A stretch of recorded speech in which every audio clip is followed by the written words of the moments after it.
Hi Mortgage Heroes, Andy Cruz here in Business Development, and this is Monday Mortgage Minute. Welcome back to a new week. We hope that you had a nice weekend, and we're coming back today to a little bit of a neutral week. We are in a holding pattern. We're looking to see really one big piece of information this week, and that is the CPI number. Now, the CPI number we've talked about before. This is the measurement of inflation at the consumer level. Now, last week, the PPI number, which is the producer index, that one came in at 8.3%. Now, that's the cost from the producer to the place that's selling it to you, and the cost that's selling it to you is the CPI, and that's the consumer index number. And so that is going to be a little bit of a teeth chatterer for people because 8.3% is really, really high.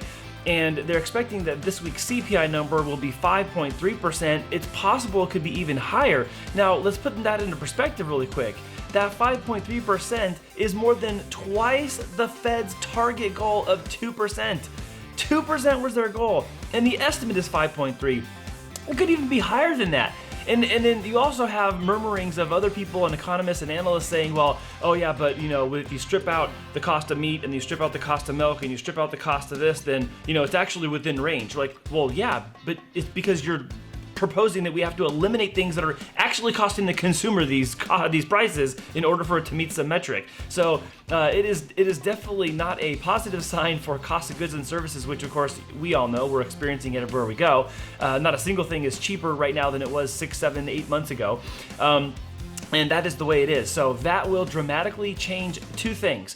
Number one, what happens in the rate market and whether rates can even afford to go up or not because of affordability. And then number two, when the Fed decides to taper, and then their decision to taper decides when there's going to be an increase in rates or a decrease in rates. So you really have this number playing an important role coming into the fall and then coming into the winter when there's a lot of spending typically happening, matched with there being some impediments when it comes to import-export and how long it's taking.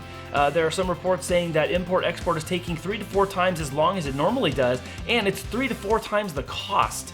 So those people who were Chicken Little a couple weeks ago saying, buy your Christmas presents early, they actually might end up being right. So unfortunately, that's a mixed bag of information this week, but keep your eyes on that CPI number.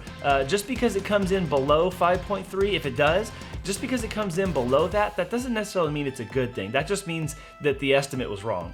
But anything over 2%,